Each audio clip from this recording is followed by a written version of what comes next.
Assalamualaikum warahmatullahi wabarakatuh. Terima kasih yang telah bergabung Waalaikumsalam dalam warahmatullahi acara wabarakatuh. kita malam hari ini adalah Sekolah Riset Insan Akademis. Ini sudah berlangsung sejak Maret akhir, Maret, April, Mei. Alhamdulillah ini sudah masuk bulan ketiga pelaksanaannya.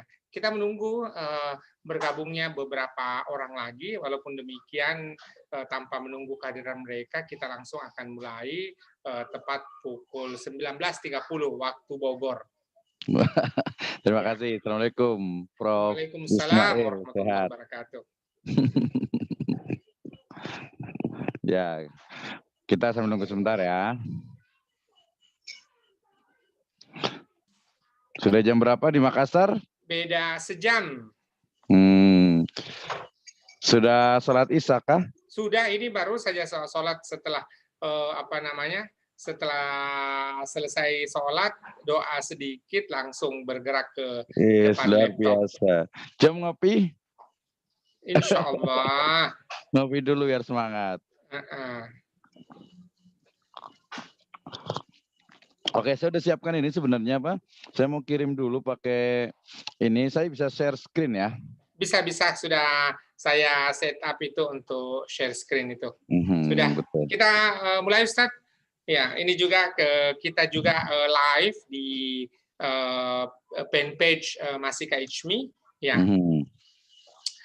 Bismillahirrahmanirrahim. Assalamualaikum warahmatullahi wabarakatuh. Bapak, Ibu, saudara-saudari, baik yang bergabung di tatap maya Zoom meeting kita maupun yang bergabung melalui streaming Facebook. Alhamdulillah wa syukrilillah, di masa-masa bulan Syawal ini izinkan kami menyampaikan minal aidin wal faizin taqabbalallahu minna wa minkum. Mohon maaf lahir dan batin atas segala silap, salah, dan keliru selama ini. Dan mari kita sama-sama membuka rangkaian sekolah riset kita pada malam hari ini dengan sama-sama membaca basmalah. Bismillahirrahmanirrahim. Bapak, Ibu, saudara-saudari, baik yang ada di Zoom meeting maupun di streaming Facebook, rangkaian Sekolah Riset Insan Akademis yang dilaksanakan oleh Jurnal Mistar dan juga Mistar Jurnal Kependidikan. Malam hari ini kita beruntung sebuah kehormatan Bapak Dr. Abdurrahman Misno, MEI, berkenan bersama-sama dan kita mendiskusikan terkait dengan penelitian interdisipliner. Ya, karena salah satu kepakaran beliau adalah terkait dengan maqasid syariah, di mana ketika kita mendiskusikan maqasid syariah, maka tentu salah satu kaitannya adalah topik-topik yang lain dan tidak saja ini adalah monodisiplin. Dan maqasid syariah ekonomi juga menjadi salah satu konsentrasi di Magister Ekonomi Syariah pasca sarjana Institut Agama Islam Sahid yang berkampus di Bogor. Namun dengan kondisi pandemi hari ini kita punya pilihan.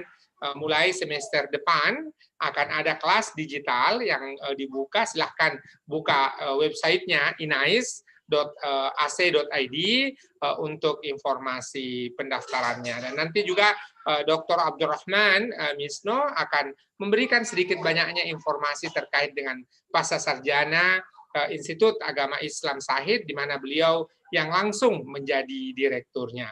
Tanpa berpanjang kalam, saya mengundang Bapak Dr. Abdurrahman Misno untuk menyampaikan pemaparannya. Setelah ini kita ada sesi tanya jawab. Waktu kita agak lowong, kita punya waktu kurang lebih 1,5 jam sampai pukul 21 waktu Bogor atau waktu 22 waktu Indonesia Tengah. Silakan, Ustaz. Baik, terima kasih. Luar biasa sekali for special my inspiration, Prof. Ismail. Luar biasa sekali.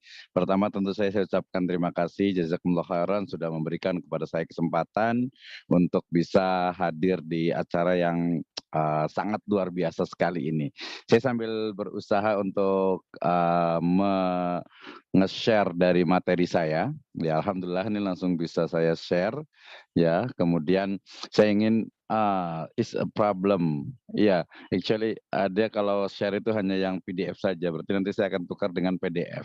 Kita diskusi lebih enak juga sambil ngopi dan tidak terlalu serius banget terkait dengan metode penelitian. Kenapa? Karena memang kita terkait malam begini, sore enaknya itu lebih santai, dan saya juga nanti akan mengundang semuanya nih dokter nih untuk mengundang kita biar bisa diskusi lebih detail ya, diskusi lebih mendalam terkait dengan kajian atau penelitian dan juga kajian dari interdisipliner ini. Karena ini memang hal yang menarik, apalagi tadi kalau dikaitkan dengan Makos Judis Syariah. Tadi saya berpikir sebelum ya membahas ini, ternyata ini justru salah satu dari cara atau salah satu dari metode dalam menerapkan atau juga menetapkan dari Makos Judis Syariah itu adalah dengan konsep dari multidisipliner ini. Nah, ini teman-teman semuanya, Ibu dan Bapak sekalian, tentu saja ini menjadi materi, menjadi hal ya,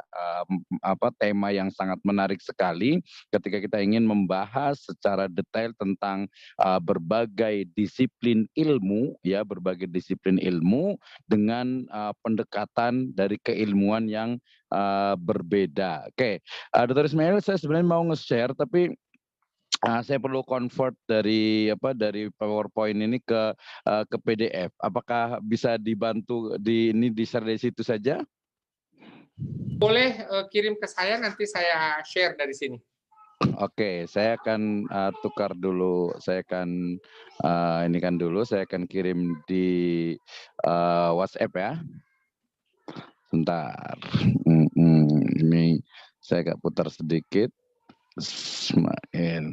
Teman-teman semuanya, jadi tema hari ini terkait dengan penelitian dan kajian ya. Penelitian dengan kajian ya memiliki kesamaan ya, tetapi di sana ada perbedaannya tentu saja ya. Kalau penelitian biasanya dia memang lebih mendalam gitu ya, sementara kalau kajian atau pembahasan biasanya mungkin ada pembahasan yang sifatnya itu populer gitu ya. Kemudian juga ada yang sifatnya tidak begitu mendalam, tidak seperti dalam sebuah metode penelitian. Oke, saya akan kirimkan materi saya ke Dr. Ismail.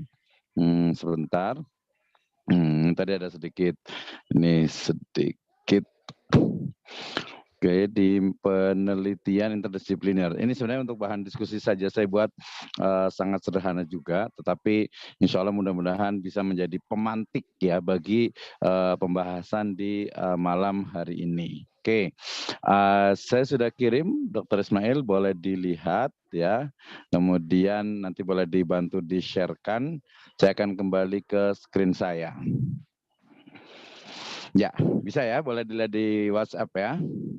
Saya akan buka di laptop saya juga. Nanti kita sama-sama bareng belajar, kemudian juga diskusi terkait dengan metode penelitian, ya, metode penelitian dan juga kajian dengan menggunakan interdisipliner. Sudah sampai PowerPoint saya? Oke, sebentar saya share. Oke, sip.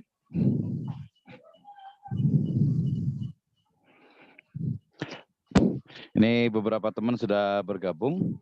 Ya, sederhana saja. Penelitian dan kajian interdisipliner. Terima kasih. Kita akan mulai. Bismillahirrahmanirrahim. Assalamualaikum warahmatullahi wabarakatuh. Alhamdulillahirrabbilalamin. Assalatu wassalamu ala asrafil anbiya'i wal mursalin. Habibana wa nabiyana Muhammadin sallallahu alaihi wasallam. Wa ala alihi wa ashabihi wa man tabi'ahum bi ihsanin ila yaumiddin. Wa ba'd. Yang saya hormati, my inspiration, Dr. Associate Professor Dr. Ismail Suardi, yang sangat saya banggakan. Terima kasih atas kesempatannya sehingga di waktu yang diberkahi insya Allah Ta'ala ini dan menjadi satu momentum dalam kebangkitan dari penelitian yang ada di Indonesia, kita bisa diskusi bersama ya teman-teman yang ada di Indonesia Barat dan juga di Indonesia Tengah serta di Indonesia Timur. Saya tertantang untuk membahas ini ya. Ini saya ingat sekali sudah 2 kali ya pembahasan tentang penelitian interdisipliner ya.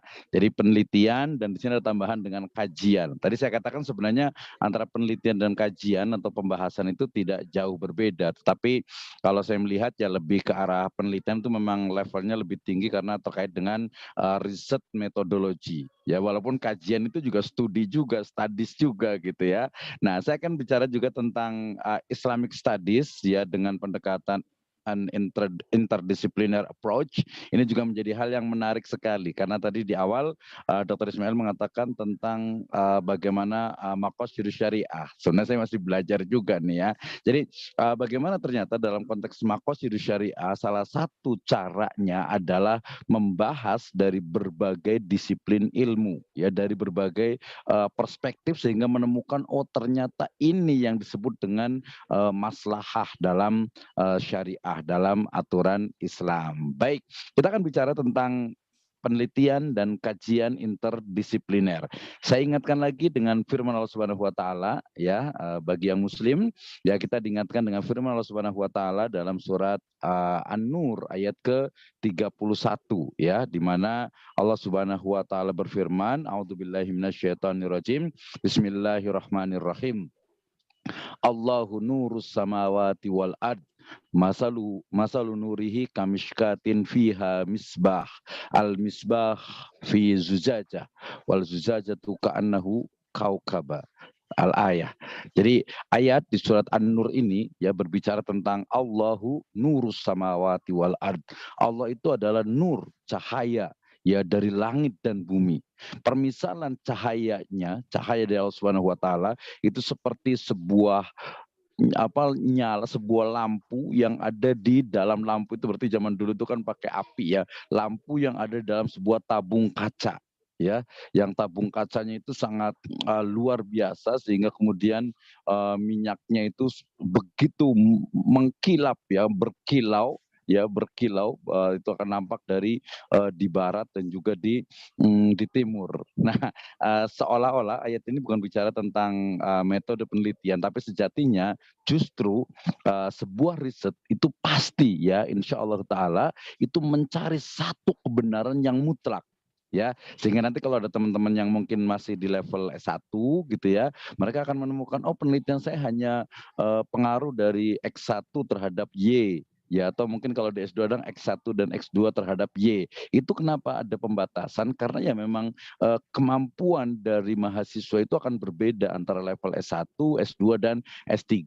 Dan tentu saja nanti level dari seorang dosen gitu itu akan sangat berbeda. Sehingga kemudian disinilah pentingnya penelitian untuk menggunakan interdisipliner. Nah, tadi ya di surat An-Nur ayat ke-35 saya bacakan lengkapnya, ini menjadi satu energi luar biasa bagi kita. A'udzubillahi minasyaitonirrajim. Bismillahirrahmanirrahim.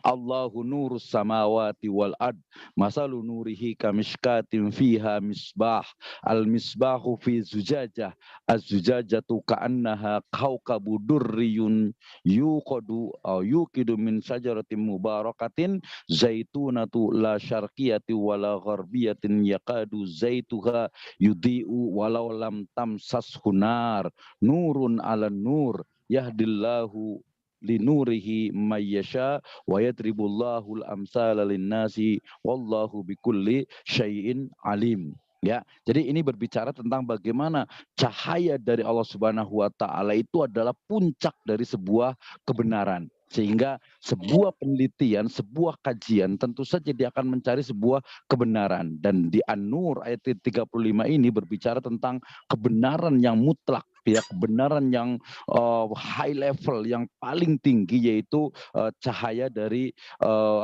cahaya di atas cahaya, ya, nurun ala nur, ya, cahaya di atas cahaya, itulah sebuah kebenaran. Nah, kemudian juga kita diingatkan juga dengan firman dengan sabda Nabi SAW ini yang selalu saya bawakan, ya, walaupun riwayatnya ini lemah, ya, doif gitu, tapi ini berbicara tentang kelemahannya itu sebenarnya hanya bicara tentang sahabat yang kulluha adil, semua sahabat itu adil, sehingga kisah dari Abdullah bin Amr bin Al-As yang dalam pembahasan saya ini beliau melakukan riset dengan menggunakan etnografi, ya, ini layak untuk menjadi sebuah kajian. Ya, oke. Nah, kita akan bicara dengan di next slide, kita bicara tentang pemahaman dulu nih, apa yang disebut dengan interdisipliner, agar teman-teman semua itu bisa paham. Saya mulai dari pembahasan pertama, please boleh next slide, di slide yang ketiga, yaitu apa yang disebut dengan monodisiplin. Ya, monodisiplin. Apa itu monodisiplin?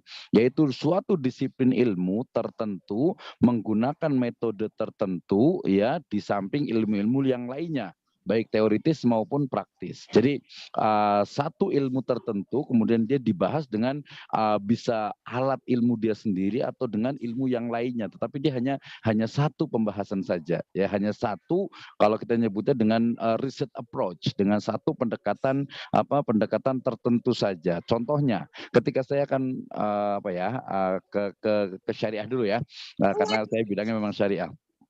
Jadi ketika saya akan membahas tentang satu teks di dalam Al-Quran, gitu ya, kemudian saya hanya menggunakan satu pendekatan saja, yaitu apa? Yaitu umpamanya saya menggunakan asbabun nuzul, gitu ya, kemudian saya menggunakan umpamanya hanya pakai nasih wal mansuh, atau mungkin pakai maki dan madani, gitu ya. Itu berarti dia hanya satu atau monodisiplin. Kalau saya ingin membuat sebuah penelitian pendidikan, gitu ya, penelitian pendidikan Islam, kemudian saya hanya menggunakan pendekatan, umpamanya toolnya itu adalah datanya adalah kuantitatif, kemudian menggunakan pendekatan atau approach-nya juga kuantifikasi, kita kuantifikasikan datanya, berarti dia hanya menggunakan satu saja. Belum lagi nanti kalau hanya dibatasi pada umpamanya kalau di kuantitas itu hanya pengaruh-pengaruh tertentu, dalam artian itu pengaruh X terhadap Y, pengaruh puasa Senin Kemis terhadap kecerdasan, pengaruh umpamanya hafalan Al-Quran terhadap kecerdasan dan seterusnya.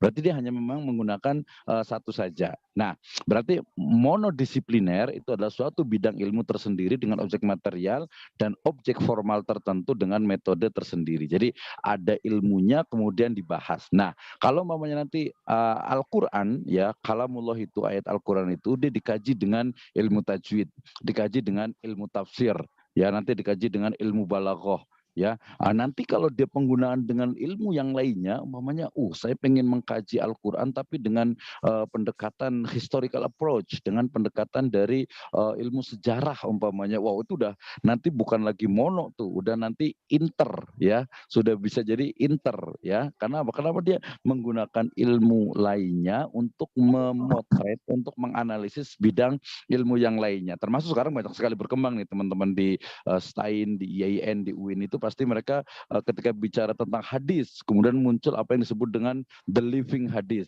ya. Teman-teman di fikih mereka langsung bicara tentang the living fikih. Bahkan maqasid syariah sendiri sudah masuk dalam the living maqasid.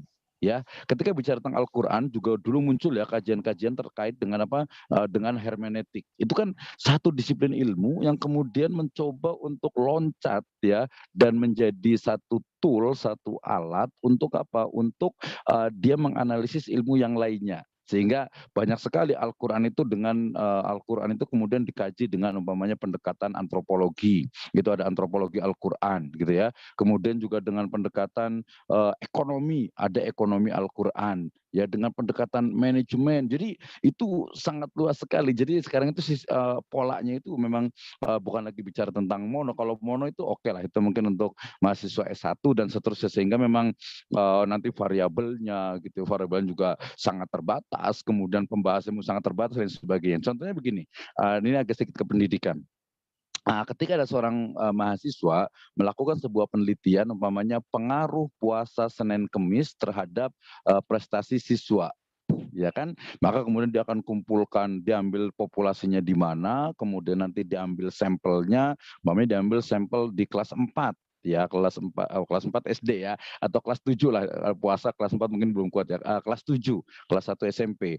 Kemudian kelas 7 itu diambil, siapa yang puasa, maka kemudian dipisahkan. Oke, yang puasa ini nanti dilihat di akhir semester, oh ternyata yang rajin puasa Senin Kamis itu apa namanya pintar dan seterusnya, apa prestasinya itu bagus, nilainya itu tinggi. Oh, berarti betul nih bahwasanya puasa Senin Kamis itu berpengaruh terhadap prestasi siswa. Nah, tapi kan ini belum hanya menggunakan satu itu saja. Jadi hanya menggunakan oh berarti teori pengaruh, ada apa statistik untuk yang sifatnya itu korelasi, ya korelasi. Nanti kalau di bidang ekonomi juga sama ya. Jadi ini bicara tentang apa monodisiplin, yaitu pendekatan monodisiplin atau pendekatan struktur adalah suatu pendekatan yang bahan pelajarannya bertitik tolak murni berdasarkan disiplin ilmu yang bersangkutan tanpa mempertautkan dengan cabang ilmu yang lainnya. Jadi kalau ada ilmu Al-Quran, ulumul Quran, ya sudah dia cuma pakai asbabun nuzul, pakai tajwid, pakai maki madani, kemudian mungkin pakai dia nggak tidak menggunakan hermeneutik, dia tidak menggunakan mungkin antropologi dan lain sebagainya. Itu namanya monodisiplin. Ilmu pendidikan, oke, yang dibahas itu hanya tentang hanya tentang pengaruh, efektivitas, evaluasi, mungkin nanti sudah agak level naik tinggi masuk ke PTK gitu ya dan seterusnya. Tapi yang levelnya yang dia menggunakan disiplin ilmu lain itu belum banyak, walaupun ini biasanya di level master dan doktoral ya, ketika walaupun dia bidangnya adalah pendidikan, ya pendidikan Islam umpamanya, dia ingin membuat sebuah riset di pendidikan Islam, tapi dia sangat mungkin menggunakan etnografi ya, atau mungkin pakai etnometodologi, atau mungkin pakai sejarah gitu. Itu sangat mungkin sekali. Contohnya kalau kami di ekonomi syariah, ya seolah-olah itu ekonomi syariah nih teman-teman itu kadang suka terjebak kepada ilmu ekonomi, sehingga kemudian metode penelitiannya, riset approach-nya, pendekatan penelitiannya itu cenderung kepada ya udah ilmu ekonomi saja. Berarti lebih banyak ke kuantitatif, data kuantitatif.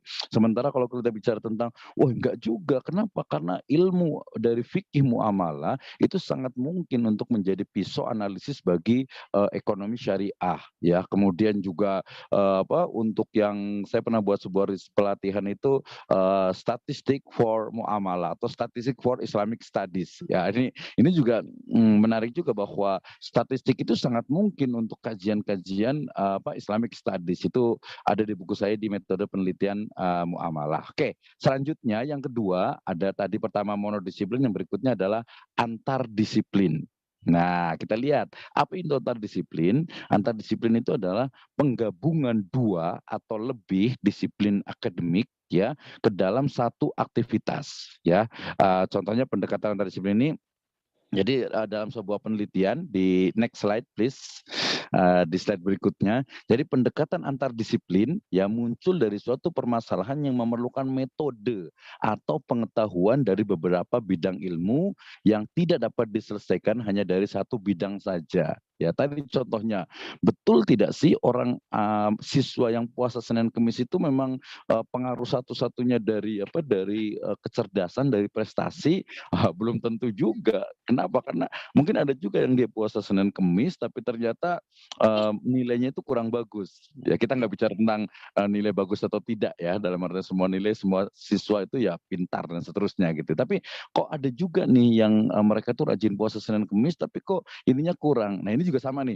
Saya sebenarnya pengen buat sebuah riset tentang betul tidak hafid dengan hafidhoh itu dia memiliki kecerdasan yang lebih dibanding dengan yang lainnya. Oh ada Pak penelitiannya, ternyata orang di UI sendiri gitu ya, mereka di Fakultas Kedokteran itu banyak menerima mahasiswa atau mahasiswi yang hafid Al-Quran. Kenapa? Karena orang yang hafid dengan hafidhoh itu dia kecerdasan itu lebih tinggi. Nah betul tidak seperti itu? Kita kan perlu riset gitu ya. Oh ternyata enggak semuanya juga, karena tadi bukan hanya, kecerdasan itu bukan hanya dipengaruhi oleh apa, oleh, hafalan Al-Quran saja gitu, tapi mungkin juga oleh gen juga atau mungkin oleh, pola pendidikan, di keluarganya dan seterusnya gitu. Sehingga, oh ini beda juga dan ini saya lihat sendiri gitu ketika ada seorang yang, hafid gitu ya, ternyata, oh dia memang luar biasa sekali nih pemahamannya, kemudian ketika kuliah itu juga bagus, tapi ada juga yang, dia hafid tapi ternyata ya memang itu saja, dia konsennya tuh di hafidz saja, memang di, spesialisasinya tuh di Al-Quran saja gitu kan. Nah ini juga menjadi hal yang menarik sehingga kemudian tidak bisa kita mengatakan kecerdasan itu ya harus dilihat berapa persen dan itu pun nanti hanya terdapat pada sampling tersebut. Apakah bisa digeneralisir? Ya itu, perlu kajian lebih lanjut lagi gitu ya. Oke, jadi antar disiplin berarti itu apa? Berarti, satu disiplin ilmu kemudian dia menjadi riset approach untuk disiplin ilmu yang lainnya, ya. Jadi menempatkan suatu ilmu, contohnya example-nya itu adalah ilmu agama, ya, ilmu Islam menjadi objek ilmu pengetahuan. Sementara masing-masing ilmu bekerja berdasarkan metode dan karakter epistemologinya masing-masing. Nah, terkait dengan epistemologi ini juga menjadi hal yang menarik gitu ya. Kenapa? Karena, ilmu agama, din ya, ilmu Islam apalagi kita mengenal ada epistemologinya itu adalah ada menggunakan bayani, kemudian menggunakan apa, burhani, bahkan yang paling unik itu adalah irfani. Ya di mana nggak mungkin juga ketika kita membuat sebuah riset ya, apalagi di bidang agama, kemudian hanya mengambil dari apa, dari ilmu-ilmu, ilmu-ilmu kita sebut bukan ilmu umum sebenarnya, itu lebih ke apa, ilmu-ilmu saya nyebutnya itu dengan istilah kauniyah. Ya, kalau ilmu agama, dari teks saya menyebutnya dengan ilmu qauliyah. Sehingga ketika ilmu qauliyah kemudian dia dikaji dengan ilmu kauniyah tanpa adanya, iman, ya pasti akan yang muncul itu adalah apa? Adalah, logika. Ya logika yang tentu saja kita sebut cacat. Kenapa? Karena tidak dibarengi. Ya contohnya kajian-kajian di Europe gitu ya, di Eropa, di negara-negara, umpamanya yang dilakukan oleh orang non muslim ketika dia mengkaji tentang, umpamanya tentang riba, tentang agama dan lain sebagainya. Akhirnya kemudian ya tidak dapat, ruhnya itu tidak dapat walaupun dia, mungkin paham tentang ekonomi, tentang bisnis, tentang sosial, antropologi dan sebagainya, itu ya nggak dapat dari ruhnya. Sehingga kemudian, kalau di ilmu sosial humaniora itu ya, etnografi ya, etnometodologi untuk mencari makna emik, makna yang lebih mendalam dari, sebuah fenomena. Kenapa? Karena nggak bisa tuh cuman hanya dari satu saja, apalagi hanya dari apa, melihat saja. Nah, saya juga diingatkan nih dengan firman Allah Subhanahu wa taala dalam, surat At-Takatsur, biasa selalu saya bawakan. Allah Subhanahu wa taala berfirman, "A'udzubillahi minasyaitonirrajim. Bismillahirrahmanirrahim. Alhaakumut takatsur hatta zurtumul maqabir. Kalla saufa ta'lamun. Tsumma kalla saufa ta'lamun. Kalla law ta'lamuna ilmal yaqin latarawunnal jahim." Ila akhir. Jadi di situ ada kata-kata penggunaan ainul yakin, ya, ada hakul yakin, nanti di, ayat yang lain ada ilmul yakin. Nah, ini berarti konsep dari, bahwa sebuah kebenaran ingat ya, penelitian itu selalu ujungnya adalah memang mencari sebuah kebenaran. Jadi sebuah kebenaran itu sangat mungkin sekali akan semakin dekat kepada kebenaran itu ketika dikaji dengan apa, dengan, berbagai disiplin yang ada. Dan dalam Islam tentu saja di agama samawi juga kita mengenal atau kita mengetahui bagaimana Nabi Ibrahim alaihissalam, ya beliau itu, bahasa umumnya itu mencari Tuhan, ya mencari Allah Subhanahu wa taala sebagai pencipta. Ya awalnya kan Nabi Ibrahim itu melihat apa ya, melihat bintang, ya kemudian melihat bulan, kemudian melihat matahari, itu dengan apa? Dengan panca inderanya saja. Tapi ternyata kebenaran itu tidak hanya, menggunakan panca indera. Ya bahkan kita tahu bahwa ya seorang nabi dan rasul itu pasti ada yang disebut dengan tadi epistemologinya itu adalah irfani atau kita menyebutnya itu dengan wahyu dan itu sebuah kebenaran. Sayangnya irfani ini dia tidak dikenal atau bahkan mungkin disisihkan dari epistemologi western, epistemologi barat yang sangat, rasionalis. Ya Islam juga rasionalis juga, tetapi tentu saja ada tempatnya masing-masing Ya, jadi ketika Nabi Ibrahim itu mencari sebuah kebenaran akan adanya Allah Subhanahu wa taala, beliau pertama itu menggunakan panca inderanya, ya dengan matanya. Ya, tetapi ternyata ada mata yang lebih tajam lagi, yaitu mata hati atau mata batin gitu mungkin ya. Atau mungkin lebih tepatnya ya wahyu tadi metode irfani. Nah, nanti berbagai ilmu dalam Islam, sehingga tadi saya muncul istilah baru yaitu Islamic Studies, kemudian interdisciplinary approach. Jadi Islamic Studies ya studi-studi tentang Islam, kajian Islam, tapi dengan berbagai pendekatan. Walaupun ini sudah dilakukan dan nanti saya akan menemukan di situ bahwa ketika multi approach itu dilakukan, ketika interdisipliner itu dilakukan, disitulah kita akan menemukan maqasid asyariah. Ya, saya selalu memberikan contoh kepada mahasiswa saya, kenapa kita harus sholat? Iya, oke, sederhana ya. Saya kasih contoh dulu nih sebelum masuk ke yang kenapa kita harus sholat. Jawaban secara iman, secara Islamic epistemologi adalah karena kita diperintahkan wa aqimus sholah wa atuz zakah warka'u ma'ar raqiin. Kemudian di hadis juga bunyal islamu ala khamsin syahadati alla ilaha illallah wa anna muhammad rasulullah wa iqamus sholah. Oke, sudah. Itu iman. Tetapi kemudian kalau kita melihat sholat dari perspektif yang berbeda, ya dari ilmu yang berbeda, contohnya dari ilmu psikologi, maka kita akan menemukan, oh ternyata sholat itu melatih seseorang itu untuk fokus, ya melatih seseorang itu untuk bisa konsentrasi kepada satu hal. Nah, itu dari sisi apa? Psikologi. Kemudian nanti dari sisi kemasyarakatan atau mungkin dari sisi pendidikan, karena ini tadi jurnal Mistar jelas sekali bahwa sholat itu adalah sarana training, melatih ya, untuk melatih baik itu anak kecil ataupun orang dewasa untuk agar dia itu disiplin. Kenapa disiplin? Ya dari mulai bangun subuh, kemudian zuhur, asar, maghrib, isya, itu semuanya adalah bentuk dari rangkaian pelatihan kedisiplinan. Kemudian saya bertanya juga kepada seorang ahli kesehatan, kenapa kita harus sholat? Oh, ternyata dalam konteks sholat itu, di sana itu persendian kita itu, dia itu bergerak dan menempatkan pada tempatnya masing-masing. Nah, saya kemarin juga bicara dengan salah satu dari pengobatan herbal, ternyata ketika ketika ada seseorang itu sakit sendi, cari ayat dan hadis yang berbicara tentang sendi. Maka obatnya itu adalah salah satunya itu adalah duha atau sholat duha. Ini jadi hal yang sangat menarik sekali nih, Dr. Ismail nih ya. Oke, itu tadi bicara tentang antar disiplin. Jadi agama dan keagamaan dikaji dari objek formal ya, sosiologi, psikologi, sejarah, antropologi, ya etnografi, antropologi sebagainya itu sangat mungkin sekali. Ingat sekali ketika saya datang pertama kali riset di Baduy ya di Banten sana, saya melihat seorang perempuan ya, perempuan yang sudah tua kemudian menggendong anaknya, kemudian dia keluar malam-malam sekitar jam 5, ya jam 5-an lah ya, jam 5 masih gelap, dia hanya menggunakan lampu kecil ya, mungkin kita sebut seperti lilin lah gitu. Itu dia berjalan ke kebun dan menurut informasi itu lebih dari 5 kilometer. Wih, saya bilang tuh saya lihat lagi juga seorang perempuan yang bekerja di ladang. Saya bilang, wih ini eksploitasi perempuan. Oh ini kayaknya enggak sangat tidak adil terhadap perempuan. Oh itu subjektivitas ya dari apa yang saya lihat. Padahal ketika saya menggali kembali, ternyata mereka bahagia dengan itu. Ternyata mereka mengatakan bahwa ya it's my style, it's my life katanya. Ini iya kehidupan kami seperti ini dan kami suka, kami bahasa Islam itu kami ridho gitu. Sehingga kemudian melihat sesuatu itu ya tidak hanya dilihat dari subjektivitas saja, tapi juga objektivitas dalam artian bukan makna yang nampak, tetapi yang emik. Ini juga menjadi hal yang I think is very interesting for us ya. Kita buat riset dan lain sebagainya. Oke, itu antar disiplin. Antar disiplin. Yang berikutnya yaitu yang disebut dengan interdisiplin. Ya, jadi ada antar tadi, yang sekarang itu adalah inter. Kalau antar berarti tadi itu apa?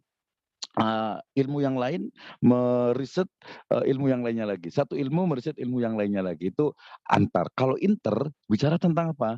Pendekatan dalam pemecahan suatu masalah dengan menggunakan tinjauan berbagai sudut pandang, ilmu serumpun yang relevan atau tepat guna secara, terpadu. Nah, artinya berarti dia dia lebih lebih tinggi lagi, kenapa bukan hanya meminjam, tetapi, mencoba untuk menyerumpunkan. Dan ini tentu saja berangkat dari apa, dari bahwasanya dalam Islam itu tidak ada, dikotomi ilmu. Sehingga kemudian, interdisiplinnya sangat mungkin sekali ya. Contohnya adalah apa, kerjasama antar suatu ilmu dengan ilmu yang lain sehingga merupakan suatu kesatuan dengan metode, tersendiri.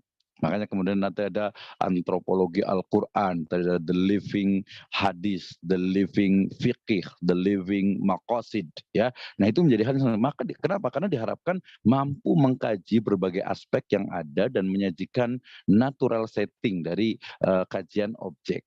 Ya, jadi, tadi kebenaran itu kan apa, riset itu mencari sebuah kebenaran. Kebenaran itu ya kalau bisa seobjektif mungkin, ya tapi makna dari objektif itu seperti apa? Ya kadang kita ingat sekali, kita diingatkan ya dengan salah satu kisah yang, lucu gitu ya. Jadi pada masa lalu itu, di zaman ketika orang-orang Eropa itu datang ke Indonesia gitu ya. Kemudian ternyata apa, ternyata, pas orang Eropa ini sampai ke sebuah sungai, mereka melihat dia lihat itu seorang perempuan.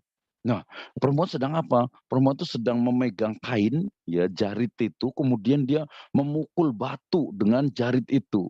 Nah, kemudian orang Eropa ini bilang, "Wih, perempuan ini kuat sekali." Atau mungkin, perempuan ini gila ya, masa mau memecahkan batu, membelah batu dengan kain." Gitu kan ya. Kenapa? Karena dia lihatnya itu ya, ada perempuan pakai kain kemudian bantingin apa, kainnya itu ke batu. Ngapain ini gitu ya, dikira mau memecahkan batu kuat sekali, oh ternyata bukan, dia ternyata lagi nyuci gitu ya. Nah, ini kan, satu hal yang memang, berbeda berarti. Jadi apa yang kita lihat itu sering sekali memang tidak sesuai. Nah, interaksi intensif antar satu atau lebih disiplin, jadi satu atau lebih, makanya, bisa menggunakan inter atau multi nanti ya. Baik yang langsung berhubungan maupun yang tidak melalui program pengajaran, penelitian dengan tujuan melakukan integrasi konsep, metode, dan analisis. Nah, inilah yang kemudian nanti menjadikan ilmu itu semakin berkembang. Ya, ilmu itu akan semakin apa? Semakin, ternyata, apalagi nanti kalau kajian Islamic Studies ya, kan, ternyata luar biasa sekali nih. Ya ternyata tadi sholat itu ternyata adalah gerakan-gerakan dasar dari Tai Chi umpamanya. Ya, gerakan-gerakan dasar dari, senam yang akan menyehatkan badan, ya. Nah, pendekatan dalam pemecahan suatu masalah dengan menggunakan tinjauan berbagai sudut pandang ilmu serumpun yang relevan atau tepat guna secara terpadu. Jadi dia, dipadukan, ya jadi kalau antar tadi itu kan, ya satu ilmu, mengkaji, ilmu yang lainnya. Tapi kalau ini, coba menggabungkan jadi yang dalam satu rumpun itu kemudian, nanti menjadi, satu ilmu, tersendiri. Oke, next slide yaitu multidisiplin. Nah, ini menjadi hal yang menarik, kenapa? Karena namanya juga multi ya, yang namanya multi itu berarti, apa, pendekatan yang bersifat integratif. Ya, jadi dia banyak tuh merupakan pendekatan suatu konsep dari suatu cabang ilmu atau tema yang bahannya di organisasi di berbagai cabang ilmu sosial secara, terpadu. Jadi sini ada kerjasama antar ilmu pengetahuan, masing-masing tetap berdiri sendiri dengan metode sendiri-sendiri. Jadi, contohnya tadi apa ya, selain sholat, puasa gitu umpamanya gitu ya.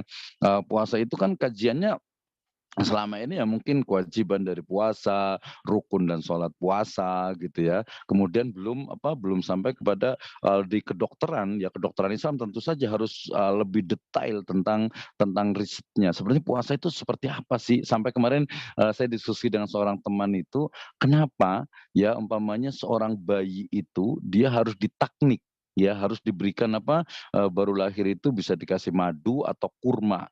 Nah, kurma itu kemudian nanti dia umpamanya memiliki sifat panas, kemudian dia itu memiliki apa, sumber kalori yang tinggi, kemudian ketika kurma itu kemudian dia apa, menempel di lidah, bayi, kemudian dia dioleskan ke kiri dan ke kanan, dia akan memberikan apa, satu kekuatan ya, satu kekuatan, satu energi bagi, bayi. Nah, dan seterusnya itu harus dicari gitu ya, harus dicari, harus ditemukan. Jadi ilmunya tetap oke. ilmu medis ini, ilmu kedokteran, mungkin ilmu terkait dengan psikologi umpamanya, atau mungkin dengan syar'i dan seterusnya. Nah, ini yang jadikan akan semakin, kalau bahasa ini nanti adalah interkoneksi ya. Jadi interkoneksi artinya ketersambungan antara suatu ilmu dengan ilmu lain, namun masing-masing ya masih bekerja berdasarkan disiplin atau metodenya masing-masing. Ya, kita ingat sekali di surat yang sering sih kita hafalkan mau dalam Al-Qur'an itu ada surat Al-Fajr ya. Allah Subhanahu wa taala berfirman, "A'udzubillahi minasyaitonirrajim. Bismillahirrahmanirrahim. Wal fajr walayalin ashar wasyafa'i wal watr wal laili idza yasr hal fi dzalika qasamul lidzi hijr alam taru kaifa fa'ala rabbuka bi'ad irama dzatil imad." Satu ayat saja kata-kata irama dzatil imad, kota Iram ya, yang memiliki irama dzatil imad, yang memiliki tiang-tiang yang tinggi. Ini sebenarnya di mana sih? Kan kita tahu Al-Quran itu bukan dongeng, Al-Quran itu bukan bohong, Al-Quran itu bukan sesuatu yang hanya cerita, tapi ada faktanya. Dari Irama Zatil Imad ini ternyata justru orang Eropa yang melakukan riset tentang kota Iram ini ada di mana. Ya, belum lagi riset-riset yang lainnya terkait dengan, saya suka suka arkeologi ya, arkeologi Al-Quran sampai sekarang itu bahteranya Nabi Nuh itu ya nggak tahu di mana. Ada yang mengatakan kalau Bukit Judinya itu betul, tapi Bukit Judinya itu apakah ada yang mengatakan di Turki, apakah di China, itu menjadi satu hal yang sangat menarik. Nah, yang muncul seringnya ini adalah hoax. Nah, kenapa saya bicara tentang hoax? Karena kita bicara tentang kenapa kita melakukan sebuah penelitian, karena kita membantah untuk hoax yang ada. Salah satu hoax itu kan dari ilmu pengetahuan itu banyak sekali. Contohnya yang menarik, tapi ini kita sangat akademisi ya. Umpamanya ya riset dari Profesor Fahmi Basya tentang Borobudur itu sebagai bangunannya itu adalah Nabi Sulaiman umpamanya. Ya kita sebagai seorang akademisi ya silakan buat riset lagi gitu ya, jangan kemudian mentertawakan gitu, jangan cuma mentertawakan atau mungkin nggak mungkin bercanda itu dan lain sebagainya. Jadi riset kembali betul tidak ya konteks dari burung hut-hut itu yang dia terbang 1 bulan. Kalau umpamanya istananya Nabi Sulaiman itu ada di Yerusalem, ya dari Yerusalem itu terbang burung itu 1 bulan itu sampai kemana? Apakah dia sampai ke Yaman? Apakah sampai ke Persia? Apakah sampai ke Hindi? Atau mungkin sampai ke Cina atau sampai ke Nusantara? Ini menjadi hal yang sangat menarik ya. Biasa kita justru tadi kan pemantik gitu ya. Oke. Nah, kemudian berarti apa? Pendekatan dalam pemecahan suatu istilah dengan menggunakan berbagai sudut pandang, banyak ilmu yang relevan. Nah, ini justru makanya saya bicara tentang multidisiplin dengan juga tadi interdisiplin. Jadi penggabungan beberapa disiplin untuk bersama mengatasi masalah tertentu. Kalau kita kaitkan dengan kontemporer sekarang ya COVID-19 lah ya. Jadi pandemi ini ya tidak bisa hanya diselesaikan dengan pendekatan ilmu-ilmu yang sifatnya itu keduniaan. Ya nggak bisa, ya tidak bisa gitu. Bahkan saya mau ngomong ilmu ekonomi ya atau permasalahan ekonomi di Indonesia itu tidak bisa diselesaikan kalau hanya menggunakan pendekatan ilmu-ilmu ekonomi itu sendiri.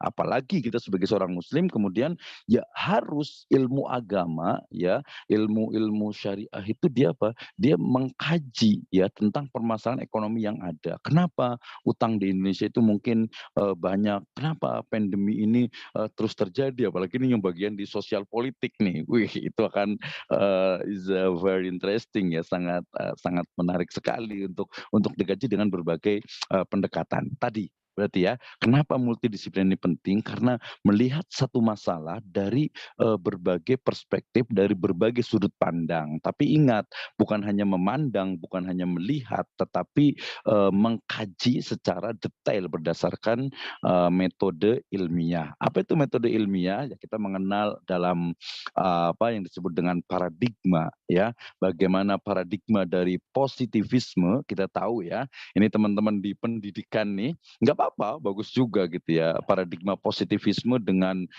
bagaimana yang paling banyak itu apalagi yang S1 ya, pengaruh X terhadap Y.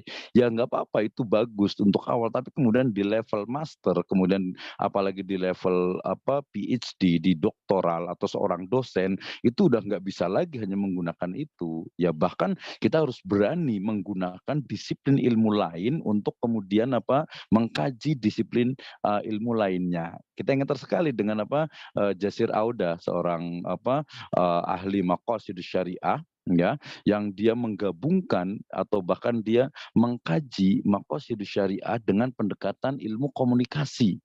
Ya, ini memang sesuatu yang ini yang kadang orang awam itu akan menganggap ilmuwan kok aneh-aneh saja gitu ya. Tapi ini yang menjadikan kita semakin semakin berkembang ya, semakin berkembang bahkan ketika umpamanya wudhu ya, wudhu itu ya air mustakmal dan lain sebagainya itu dikaji ya, dikaji secara detail dengan berbagai pendekatan ilmu pengetahuan, hidrologi dan lain sebagainya, itu akan menemukan sebuah kebenaran dan ujungnya tadi adalah Allahu nurus samawati wal ard, nurun ala nurin. Luar biasa sekali. Oke, nah ini namanya multidisiplin. Ada lagi juga yang disebut dengan transdisiplin. Apa itu transdisiplin? Yaitu upaya mengembangkan sebuah teori atau aksioma baru dengan membangun kaitan dan keterhubungan antar berbagai disiplin. Jadi dia ada trans ya, trans Pakuan kalau di Bogor, ada trans Jogja, ada trans Jakarta. Jadi dia penghubung ya, penghubung. Jadi apa itu? Jadi dia upaya mengembangkan satu teori dengan atau aksioma baru, teori baru dengan kemudian mengkaitkan dengan bidang atau dengan antar berbagai disiplin ilmu yang lainnya. Jadi ini sebagai bentuk penyelesaian persoalan melalui integrasi beberapa disiplin yang dapat menciptakan pemahaman baru. Tesis, antitesis, dan sintesis. Ya, sintesis ya. Nah, ini berarti juga untuk mengembangkan sebuah teori atau aksioma baru dengan membangun kaitan keterhubungan antar berbagai disiplin ilmu. Ini namanya transdisiplin. Ya ini banyak sekali apalagi kalau di sosial humaniora ini sangat luas sekali dan sangat mungkin sekali. Oke, itu pemahaman terhadap diskusi kita malam ini, yaitu pendekatan atau penelitian dan juga kajian menggunakan interdisciplinary. Jadi apa itu interdisciplinary? Pendekatan ya dengan menggunakan tinjauan berbagai sudut pandang ilmu yang relevan, tepat guna secara terpadu. Nah, kita menemukan juga ada beberapa istilah-istilah yang lainnya. Tapi agak sedikit tercampur nggak apa-apa. Intinya adalah melakukan sebuah kajian, melakukan sebuah penelitian ya dengan pendekatan yang berbeda, dengan pendekatan yang mungkin yang multi, yang kemudian bukan hanya dari disiplin itu sendiri. Ya, ini sangat mungkin sekali. Saya masih belum selesai ini membuat sebuah riset tentang psikologi saya nyebutnya dengan istilah prophetic psychology sebenarnya itu, tapi in Islamic law. Jadi saya ingin melihat sebenarnya bagaimana perilaku Nabi SAW, apakah perilaku beliau itu dipengaruhi oleh usia beliau gitu ya, atau mungkin tidak sama sekali karena wa ma yantiqu anil hawa in huwa illa wahyu yuha. Tapi hipotesa saya atau preposisi saya adalah sangat mungkin terkait ketika beliau berusia 40, ya kemudian ketika beliau berusia 45 atau 50 atau mungkin sampai beliau sampai ke 55 sampai ke 60, bahkan mungkin 1 tahun terakhir ya atau bahkan beberapa hari terakhir itu sudah menunjukkan hal yang sangat berbeda. Ya, nah ini juga pendekatan berbeda, pendekatan tarikh tasri sebenarnya. Ini kajian tarikh tasri ya, sejarah hukum Islam atau fikih Islam, sejarah syariah itu, tapi kemudian dengan pendekatan psikologi dari sumber dari wahyu sendiri, yaitu Rasulullah Shallallahu Alaihi Wasallam. Ini menjadi satu hal yang menarik, termasuk juga yang tadi saya menyebut dengan the living maqasid. Ini menjadi salah satu dari kajian saya juga, bagaimana yang maqasid itu dia ya living, dia itu ya bergerak Ini salah satu inspirasinya adalah dari buku Hukum yang Bergerak. Jadi hukum itu harus bergerak. Makosid itu bisa jadi dia bergerak. Apalagi kalau ngomongin fikih, ya fikih itu dia akan sangat bergerak sekali karena dinamis sekali. Ya ini juga ini kan ada yang bilang kemarin nih katanya apa, ini dulu orang sholat itu suruh rapat gitu safnya sampai apa kadang keinjak gitu ya. Giliran sekarang dibuat apa jarang gitu kan ya. Nggak ada yang protes. Ya nggak ada lah karena memang fikihnya itu berkembang. Dengan fikih pandemi itu kita menemukan bahwa ada yang disebut dengan hibdun nafas, maka kemudian sholatnya itu renggang. Makanya kita lihat di Mekah sendiri, di sekitar Ka'bah itu ya sholatnya itu ya renggang gitu kan ya. Nah itu memang satu disiplin ilmu. Nah, sehingga kemudian betul lah apa yang disampaikan oleh salafun soleh di Indonesia juga atau dalam sebuah istilah semakin kita berilmu ya seperti ilmu padi ya semakin kita berilmu semakin kita merunduk semakin kita itu paham jangan kita ini masalah seperti ini kok kemudian ininya seperti ini atau mungkin contoh agak sedikit ekstrim itu kemarin ya tentang apa milkul yamin gitu ya tentang milkul yamin yang dulu itu nah itu kaji dulu pahami dulu gitu apa sebenarnya pembahasannya apa sebenarnya riset yang digunakan sehingga kemudian kita tahu oh seperti itu ya berdasarkan riset ya bisa jadi benar tapi kalau mau membantah ya silahkan buat riset lagi silahkan dibantah dengan yang ilmiah lagi itu teman-teman semuanya jadi interdisipliner ada multidisipliner ada transdisipliner kemudian ini ngomongin tentang masalah saya yakin semuanya sudah tahu ya teman-teman semuanya tentang bagaimana apa itu masalah kemudian juga bagaimana latar belakang masalah itu, kemudian rumusan dari masalah, kemudian yang paling banyak itu biasa di kerangka teori, ya di kerangka teori, kemudian juga di riset metodologi gitu ya itu juga kita sudah bahas dan juga data dalam penelitian karena kita sekarang sudah mix metode ya atau kuantitatif. Nah ini menjadi hal yang menarik dan pemantik untuk malam hari ini kita bisa berdiskusi bersama sehingga kemudian sangat mungkin sekali kesimpulannya adalah bahwa transdisciplinary atau disebut dengan interdisciplinary dalam sebuah kajian dalam sebuah penelitian adalah menjadi sesuatu yang mutlak ya bahkan dia menjadi satu sarana satu wasilah untuk membuka tabir dari maqasidus syariah sehingga kemudian ketika ditanya kenapa Anda sholat akan menemukan jawabannya kenapa riba itu haram ya kenapa kemudian kita harus apa ini dan itu gitu ya banyak sekali termasuk juga kenapa Indonesia ini nggak maju-maju gitu ya atau mungkin kenapa masyarakat atau cendekiawan Indonesia itu banyak yang di luar negeri atau mungkin kenapa ya apa teknologi kita kok agak ketinggalan kenapa aduh banyak banget masalah kenapa yang memerlukan adanya riset adanya penelitian dari para akademisi termasuk juga berbagai hal hoax yang saat ini memang sangat banyak sekali ya sangat banyak sekali termasuk mungkin yang lagi tren sekarang agak nyinggung sedikit nih dokter nih tentang apa Palestina umpamanya tentang Palestina gitu ya ya kita kaji seperti apa gitu jadi agar ketika orang bertanya itu juga jawabannya itu komprehensif ya apa ya jawabannya itu dia lebih komprehensif gitu baik kita undang semuanya dokter nih teman-teman semuanya untuk kita bisa diskusi tapi saya yakin semua di sini udah biasa tidak seperti beberapa mungkin audiens yang biasanya kalem kita undang diskusi kita kayaknya harus ngopi dulu nih ya silakan saya ngopi dulu nih yuk.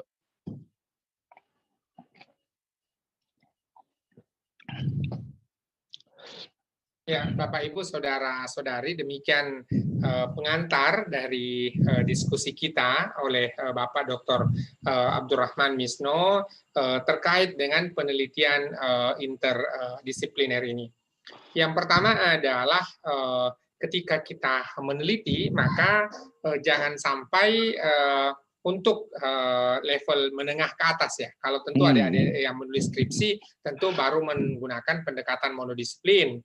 Sementara kalau kita penelitian dalam bentuk tesis ataupun mungkin penelitian lanjut dan sebagainya, maka paling tidak menggunakan multidisiplin, interdisiplin ataupun transdisiplin. Betul. termasuk adalah dalam menjawab sebuah masalah, kita tidak hanya bisa menggunakan monodisiplin sendiri. Saya mengundang Bapak, Ibu, Saudara-saudari untuk baik yang berada di tatap maya Zoom ini maupun yang ada di streaming Facebook untuk mengajukan pertanyaan. Kita punya waktu kurang lebih 40 menit mendatang untuk berdiskusi dengan Bapak Dr. Abdurrahman Misno terkait dengan penelitian interdisipliner. Sebelum itu, saya menyampaikan kembali bahwa Institut Agama Islam Sahid Bogor saat ini menyelenggarakan pendidikan magister ekonomi syariah dengan konsentrasi salah satunya adalah maqasid syariah. Maka kemudian jikalau ada saudara-saudari yang memerlukan untuk studi lanjut ke S2, ini gelarnya MEI, maka kemudian bisa melihat website IAI Sahid, biasa disebut INAIS. Ya, INAIS. Yang kedua adalah pada semester yang akan datang, tahun akademik yang baru ini, INAIS akan membuka kelas digital di mana tidak perlu kehadiran langsung di Bogor, tetapi kelasnya akan dilaksanakan secara digital. Silakan Bapak, Ibu, Saudara-saudari jikalau ada pertanyaan. Kalau belum ada, saya bacakan satu pertanyaan dari streaming Facebook.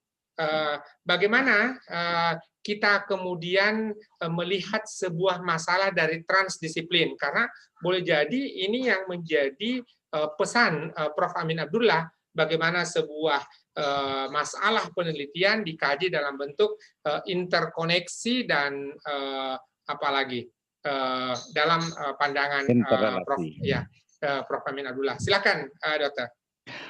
Oke, terima kasih. Sebenarnya nanti kita undang ya, teman-teman jangan malu-malu, jangan sungkan-sungkan karena as-su'al nisful ilm. Ya, pertanyaan itu adalah separuh dari ilmu. Jadi kita bisa diskusi bersama. Jangan mungkin tadi kalau saya salah ya nggak apa-apa, silakan dikritik saja karena saya memang memantik agar kita bisa berdiskusi. Yang belum biasa ya dibiasakan gitu ya. Oke, tadi terkait dengan pertanyaan Dr. Ismail ya, terkait dengan apa bagaimana transdisiplin ini kemudian menjadi satu alternatif ya dalam sebuah riset atau dalam sebuah kajian. Ya, maksudnya tadi adalah memang dia mencoba untuk menggabungkan ya, untuk bisa menggabungkan antar disiplin ilmu itu yang kemudian nanti akan membentuk, akan menghasilkan satu teori baru yang ada. Ya, contohnya tadi, dan ini sangat nyata sekali, sangat kelihatan sekali tadi saya kasih contohnya tentang sholat gitu ya. Kenapa? Tadi satu Nabi Ibrahim itu bicara tentang mencari Allah Subhanahu Wa Taala. Kisah Nabi Ibrahim yang kedua itu adalah tentang Nabi Ibrahim itu kan beliau itu sudah dikasih wahyu gitu kan ya. Nanti dilihat di surat apa di ayat Al-Qur'an itu Nabi Ibrahim alaihissalam itu sudah dikasih wahyu. Kan namanya udah dikasih wahyu saya udah yakin gitu ya. Tapi kemudian kok masih pengen kayak gimana sih buktinya bahwa Allah itu ada? Maka kemudian apa? Nabi Ibrahim itu diperintahkan untuk untuk mengumpulkan tiga burung ya, tiga burung, kemudian nanti burung itu disembelih, kemudian masing-masing itu diletakkan di bukit masing-masing, kemudian dipanggil. Nah, itu apa? Litatma inna qalbi, untuk meyakinkan ya, untuk agar hati saya itu tenang. Masa Nabi itu masih belum yakin sih udah dikasih wahyu, tapi karena ternyata perlu adanya pembuktian ya, dan pembuktian itu memang dilihat dengan panca indera. Nah, ini satu energi riset bagi kita ya, bahwa yang namanya penelitian itu memang sebuah keniscayaan. Nggak bisa tuh kalau kita itu hanya apalagi sebagai akademisi, sebagai ustadz, sebagai ini untuk lebih ya dia udahlah ngikutin, ngajar pun kadang pakai menggunakan metodologi penelitian, atau mengajar pun kadang di kelas itu hanya menggunakan metode pembelajaran yang dulu diambil dari guru kita. Belum lagi untuk pengembangan ilmu gitu ya, untuk pengembangan ilmu, sehingga balik lagi ke interkoneksi atau tadi disebut dengan transdisiplin itu adalah menjadikan atau membuat sebuah jembatan ya, membuat sebuah penghubung antara satu teori dengan teori yang lainnya, sehingga kemudian memunculkan ya teori baru, memunculkan satu aksioma, satu kesimpulan baru yang memang itu merupakan gabungan. Tadi ada interrelasi. berarti hubungan antar hubungan gitu, antar satu ya kita katakan satu disiplin ilmu dengan disiplin ilmu yang lainnya ini kok nggak match. Contohnya gini, kalau ya kira-kira kita muslim gitu ya, jadi contohnya, umpamanya hadisnya itu memang lemah gitu ya bahwa sumu tasihu, puasa itu akan, berpuasalah maka, kalian itu akan sehat. Nah, konteks puasa dengan sehat itu sebenarnya ada nggak sih relasinya antara syariah ya kemudian dengan ilmu, kedokteran? Ya. Nah, ini juga menarik juga termasuk juga kalau ada dulu itu ada orang yang apa sih namanya tuh mereka itu biasanya bukan menghina tapi, menjadikan bercanda bahwa kita itu kan orang muslim itu diwajibkan untuk berwudu gitu ya. Kemudian ketika berwudu, kemudian kenapa sih ketika buang angin kok malah kita berwudu tuh yang diusap itu mukanya. Nah, dalam sebuah riset transdisiplin itu akan ketemu.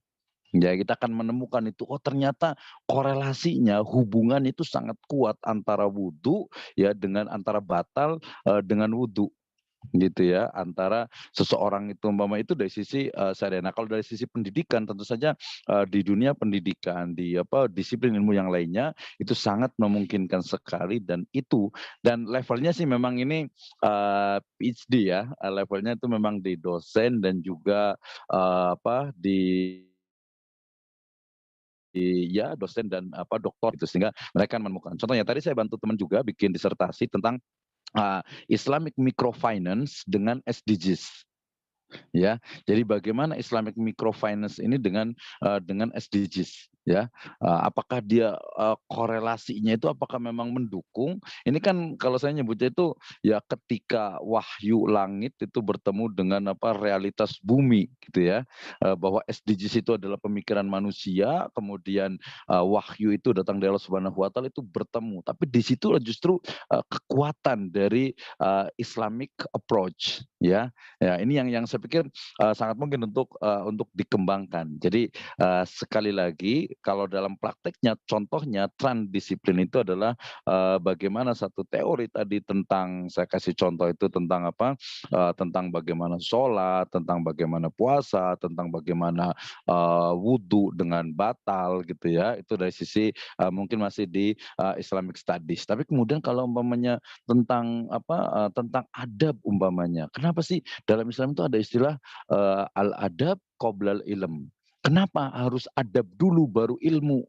Ah, ini kan hal-hal yang menarik gitu. Ya nanti adab dulu sebelum ilmu, ilmu dulu sebelum amal.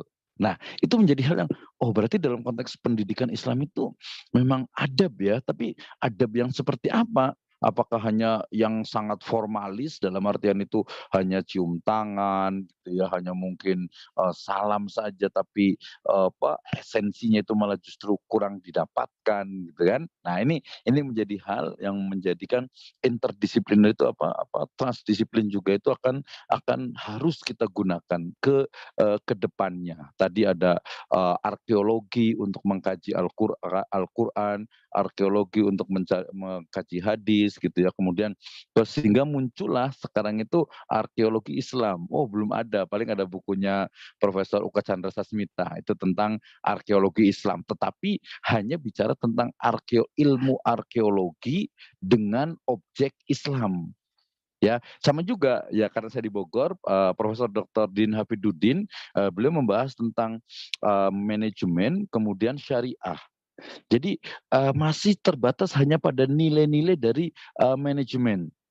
Ya kemudian kalau di Malaysia berkembang ada tauhidik paradigm gitu ya, atau tauhidik manajemen, manajemen berbasis tauhid atau mungkin ada di, Jakarta itu Profesor Doktor Masudul Sudori ya, itu bicara tentang, tauhidik atau tauhidik paradigma, tauhid dalam, Islamic Economic and Business. Tapi itu perlu pengembangan, itu perlu adanya tadi riset-riset yang bukan lagi mono tapi sudah menggunakan multi, kemudian juga interrelasi, interkoneksi, sangat memungkinkan. Kemudian tadi kalau bicara tentang Prof. Amin Abdullah, memang saya baca beberapa bukunya itu juga ide yang sangat luar biasa dan ya tugas kita memang untuk mempraktekkan. Seorang profesor biasa kan memang oke bicara tentang interkoneksi itu kan teorinya itu hampir sama dengan teori dari laba-laba.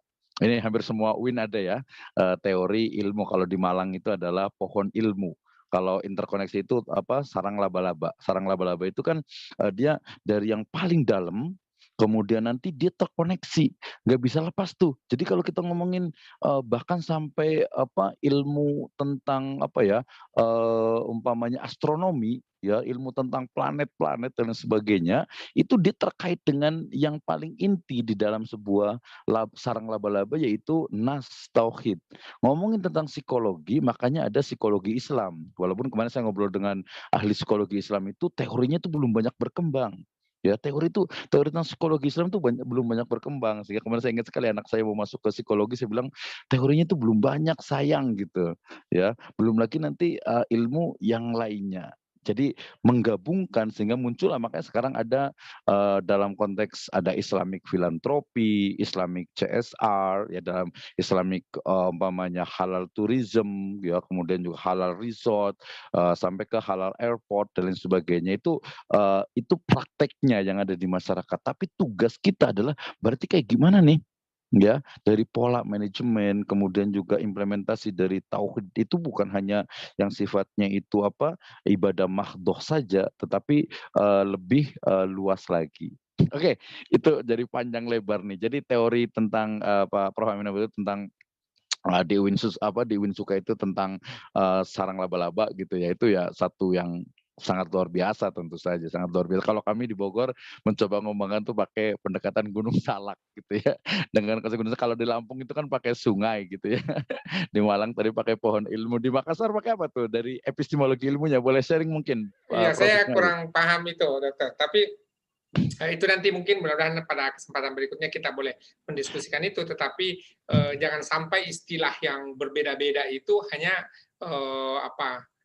tidak memudahkan kita. Kalau kami di Yayan Sorong itu menggunakan metafora pohon pinang. Metafora. Kalau tadi saya ingat, kalau ingin di Makassar dengan Bugis itu harusnya itu pakai kapal pinisi. Silakan, saya masih mengundang Bapak, Ibu, Saudara-saudari yang ada di Zoom meeting maupun yang ada di streaming Facebook untuk menyampaikan pertanyaan terkait dengan sesi kita pada hari ini, sesi Sekolah Riset Insan Akademis dengan topik penelitian interdisipliner, di mana kemudian boleh jadi adalah terutama bagi Bapak Ibu dosen, tidak lagi untuk tahap menengah dan selanjutnya tidak lagi penelitian monodisiplin, tetapi paling tidak interdisipliner. Mungkin dokter boleh bicara sedikit terkait dengan penelitian suku Baduy tadi. Oke. Ya, bagaimana kita lanjut, aspek-aspek atau kemudian contoh-contoh masalah yang dikemukakan. Silahkan. Oke, sebelum kita lanjut kayaknya ada yang mau bertanya dulu deh dokter nih. Ada Pak Munawir Oh, ya. Pak Munawir. Oke, silakan Pak Munawir. Ya. Sebagai akademisi Pak Ustadz, apa yang harus kita lakukan ketika tadi yang menggunakan inter tadi ternyata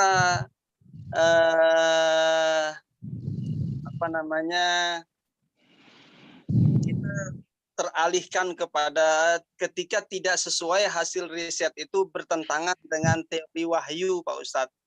Misalnya seperti ya, beberapa kasus terakhir yang saya alami ketika saya konsultasi dengan dokter, mereka melarang saya mengkonsumsi daging. Sementara Nabi kita Shallallahu Alaihi Wasallam kan sangat senang dengan daging. Dan saya baca beberapa literatur, Imam Asy-Syafi'i rahimahullah mengatakan 4 hal yang menguatkan tubuh manusia, salah satunya adalah makan daging. Sementara ketika kita berbicara dengan dokter, ya, saya salah satunya disarankan jangan makan daging, kemudian jangan minum susu. Sementara dalam Al-Quran sudah dijelaskan surat An-Nahl ayat 66 itu menjelaskan tentang bagaimana kehebatan susu itu di tubuh manusia. Akademisi Pak Ustadz, bagaimana sikap kita ternyata setelah diteliti dengan berbagai macam, ini nggak boleh, sementara di wahyunya dianjurkan gitu Pak Ustadz. Oke, terima kasih. Silakan. Jadi terkait dengan 2 pertanyaan tadi adalah studi kasus penelitian Badui tadi, itu yang pertama. Kemudian yang kedua adalah bagaimana sikap kita, sesuai dengan pertanyaan Pak Munawir, sikap kita terkait dengan jikalau kita mendapati case by case, ada satu kasus di mana kemudian justru apa yang disarankan oleh dokter itu berbeda sama sekali dengan apa yang menjadi panduan wahyu, baik Al-Quran maupun hadis. Silakan. Oke, luar biasa sekali. Kayaknya saya jawab dari pertanyaan kedua dulu deh. Kedua dulu, karena pertanyaan pertama ini bisa satu sesi lagi dokter nih nanti nih. Gak apa-apa ya, ini aja ya. Baik, terima kasih. Ini kayaknya kurang senyum kayaknya Pak Dokter Ismail, harus senyum nih kayaknya nih. Saya jawab pertanyaan yang kedua dulu. Maksud saya itu adalah bahwa kita harus membedakan. Ini sebenarnya jawaban juga luas juga. Pertama kita harus bisa membedakan antara wahyu dengan interpretasi. Ya, membedakan antara wahyu ya dengan interpretasi, dengan tafsiran dari wahyu itu sendiri. Itu yang pertama. Yang kedua, harus juga membedakan kalau dalam usul fikih itu disebut dengan am dengan khos ya. Sesuatu yang sifatnya general dengan sesuatu yang sifatnya spesifik. Itu tidak sama gitu ya. Itu tidak sama. Umpamanya sebagian ulama mengatakan belajar filsafat itu haram. Iya, itu general berarti. Tapi ada specifically bahwa Imam Ibnu Taimiyah juga belajar filsafat. Ya, artinya secara umum dengan secara khusus ya. Secara umum bahwasanya daging itu sangat baik sekali, susu itu sangat baik sekali, tapi pada konteks tertentu secara spesifik ya ini yang kedua ya. Yang kedua, yang pertama tadi sebenarnya wahyu dengan interpretasi. Nah, yang kedua ini adalah sesuatu tadi daging, susu dan sebagainya yang secara general itu sangat baik, sangat bagus untuk kesehatan, tetapi pada hal yang sifatnya tadi case by case ternyata berbahaya bagi seseorang gitu ya. Sehingga kemudian hukumnya itu yang tadinya umum ya, yang tidak tadinya itu am menjadi khusus bagi dia. Nah, tetapi kemudian yang ketiga, kekhususan ini tadi larangan dokter itu pun tidak sampai ke haram ya, tidak sampai kepada sesuatu yang mengharamkan dengan yang dihalalkan. Karena nah ini kebetulan saya kemarin ngobrol dengan Pak Ustadz Febri Sugianto ya, bicara tentang herbal. Beliau juga sempat menyinggung tentang bagaimana ternyata bukan tidak boleh. Jadi sebenarnya bukan tidak boleh memakan daging, tetapi tidak dianjurkan berlebihan. Ya, justru kalau mamanya nggak boleh malah jadi akhirnya masuk ke kepala, aduh apa nggak boleh. Dan case-nya ini, kasusnya itu terjadi kemarin itu cerita. Jadi waktu itu ada seseorang dari Singapura kalau salah itu ya, datang ke Indonesia, orang itu sudah kurus kering banget, kemudian sakit dan lain sebagainya. Ketika ditanya kenapa Bapak seperti ini? Iya Pak, saya itu hanya pengen makan nasi Padang, tapi sama dokter itu nggak boleh. Ya karena ada santannya, karena ada daging dan sebagainya. Terus gimana? Udah, sekarang saya bawa ke tempat nasi Padang yang paling enak. Makan, cobain rasanya. Ya, sudah dimakan selesai oke sudah selesai, udah ngerasakan, pulang kemudian dengan pendekatan sugesti itu justru dia sekarang gemuk dan sehat. Nah, itu yang kedua. Yang ketiga itu adalah ingat, kedokteran Islam itu belum banyak berkembang. Sehingga kemudian ingat lagi, dokter itu dia bukan hanya ya, mereka itu juga menggunakan teori. Sehingga teorinya itu bisa jadi benar, bisa jadi salah. Saya ambil satu kasus gini. Ada salah satu dari virus, yaitu dulu yang berkembang itu adalah MERS ya. Termasuk juga COVID ini bisa jadi kontroversi juga. Itu berasal difitnahkan, itu berasal dari dari unta. Ya, dari binatang unta. Padahal binatang unta itu sampai kepada air seninya itu mengandung obat. Kenapa? Karena riset menunjukkan ketika makanan itu daun-daunan dan sebagainya itu dikunyah oleh unta, maka kemudian dia antibiotik dari unta itu akan muncul dan nanti akan keluar dengan di air seninya itu sebagai antibiotik, sebagai obat. Nah, kemudian orang-orang yang tidak suka mungkin tidak suka dengan Islam gitu, kemudian menyebarkan virus itu pada unta. Ya, termasuk tadi juga Nabi itu menyukai daging daging kambing Arab yang paha sebelah kanan. Kenapa tuh? Ya perlu risetnya, berarti jangan dijawab sekarang gitu ya. Artinya berarti jawaban saya itu ada 3 tuh ya. Pertama tentang bedakan antara wahyu dengan interpretasi Ya, artinya wahyu teks dengan apa maknanya, dengan fikih, dengan pemahaman itu harus dibedakan.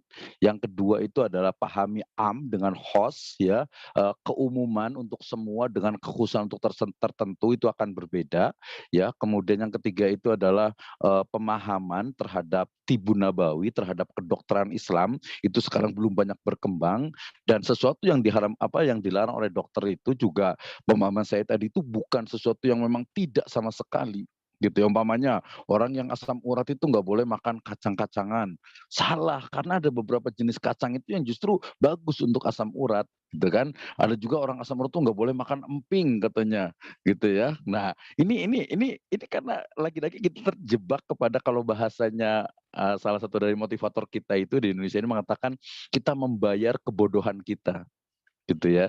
Jadi membayar kebodohan kita. Kita nggak tahu, kemudian akhirnya ya udahlah percaya sama dokter aja. Padahal dokter itu bukan bukan sama sekali nggak membolehkan, tapi dibatasi gitu ya. Dibatasi itu pun perlu masih pakai teori. Dan terakhir tentu saja dari sabda Nabi SAW ketika beliau mengobati seorang sahabatnya itu dengan madu, ya, kemudian mengatakan masih sakit, maka kemudian madu, ya, dari wahyu Allah Subhanahu wa taala itu benar, perut kamu yang bohong. Gitu ya. Itu yang, tapi sugesti keyakinan itu. Ya makanya tadi interkoneksi, interrelasi itu dari ilmu yang ada di tengah sarang laba-laba itu, yaitu ilmu tentang wahyu itu dipahami dulu. Kalau mau tiba-tiba langsung di pinggir ilmu kedokterannya gitu ya. Wah, itu ya terputus akhirnya. Oke. Nah, itu jawabannya, mudah-mudahan jelas. Kemudian yang pertama tadi, ini dokter sangat menarik sekali. Riset saya terbaru sebenarnya di apa yang masuk ke Scopus itu terkait dengan permasalahan di Baduy itu, apakah akan dia akan konsisten dengan adatnya atau kelaparan atau mati bahkan gitu. Jadi di situ ada hukum yang terus berkembang. Jadi ketika mereka ada istilah itu lojor temenang dipotong, pondok temenang dipotong seterusnya sebagainya. Makanya intinya tidak boleh ada perubahan itu. Kemudian mereka itu mengharuskan melakukan penanaman padi itu ngahuma itu hanya di tanah ulayat saja, maka ternyata orang itu terus berkembang. Sekarang itu jumlahnya lebih dari 15.000 warga Baduy, baik luar ataupun dalam. Nah, apakah mereka akan mempertahankan adatnya untuk bertani ya, menanam padi di kebun itu, menanam padi itu hanya ada di tanah ulayat saja, atau mereka akan merubah atau mungkin bukan melanggar ya, mengganti hukum itu kepada boleh bertani untuk di luar. Karena faktanya juga mereka yang Baduy luar tuh banyak juga bertani itu di luar tanah ulayat. Karena kalau mengandalkan tanah ulayat, sekarang konsep dari bahasa itu ngaberak namanya itu dia sudah tidak berlaku lagi. Jadi bahkan ladang itu sudah ditanamin setiap sepanjang tahun, bukan lagi 1 tahun pindah, 1 tahun pindah dan seterusnya. Nah, ini problem yang diinikan. Tapi kemudian permasalahan yang ada tentu saja bukan hanya itu ya, terkait dengan modernisasi, terkait juga dengan ketaatan gitu ya. Saya ingat sekali di sana itu. Jadi karena di sana itu kan ada namanya itu razia barang-barang modern gitu ya. Jadi kalau ada gelas dari kaca, kalau ada piring, kalau ada sendok itu kalau pas ada razia itu diambil kemudian dihancurkan oleh bagian Baduy dalam di kampung Cibio itu. Tapi kemudian orang Baduy luar nih, mereka tahu, wih, umpamanya besok ada razia gitu ya, maka gelas, sendok, sama piring itu udah disimpan di kebun biar nggak ketahuan gitu ya, biar nggak ketahuan. Kemudian mereka jauh jalan itu sampai 5 jam itu bawa aki buat nyetrum, buat ngecas HP-nya pakai aki. Kemudian juga mereka, aduh, pakai bambu susah buat selang. Akhirnya mereka sudah pakai selang. Bahkan di Baduy dalam itu bukan lagi pakai gelasnya itu kan sombong, bukan lagi pakai tempat air yang dari bambu, tapi sudah pakai botol aqua gitu ya. Jadi botol aqua tuh ini analoginya hampir sama kali panjang gitu ya. Padahal itu berbeda sekali. Jadi perubahan sosial itu menjadi hal yang sangat menarik. Tapi ada yang lebih, dan ini menjadi jantungnya Baduy itu adalah yang disebut dengan Arca Domas sebagai tempat peribadahan sebelum Hindu Buddha yang masih eksis dari sekarang. Itu sangat luar biasa sekali. Saya suka itu ya. Nanti salah next kalau sudah itu kita akan lanjutkan untuk studinya juga untuk studinya. Itu menarik sekali dokter nih. Jadi insya Allah next. Jadi saya lebih banyak ke antropologi hukumnya gitu ya. Kemudian di etnografinya beberapa kali saya juga bahkan meneliti. Saya ingat sekali nih. Jadi waktu itu kebetulan pas ke sana itu saya ketemu dengan seorang peneliti dari Universitas Negeri terkemuka di Jakarta gitu ya, seorang perempuan. Kemudian ternyata karena dia begitu semangatnya untuk penelitian, dia betul-betul betul-betul total gitu sampai dia seorang perempuan tuh jalan kaki nginep ke sana, cari-cari koneksi, cari-cari orang siapa nih yang bisa dipercaya. Akhirnya dia menemukan seseorang yang jadi narasumber dia, seorang laki-laki ya, tapi sudah beristri. Tapi karena dia risetnya itu pengen total, akhirnya dia pendekatan betul-betul sampai sampai mandi di kali bareng gitu, kemudian di saung itu rupanya macam-macam lah gitu ya.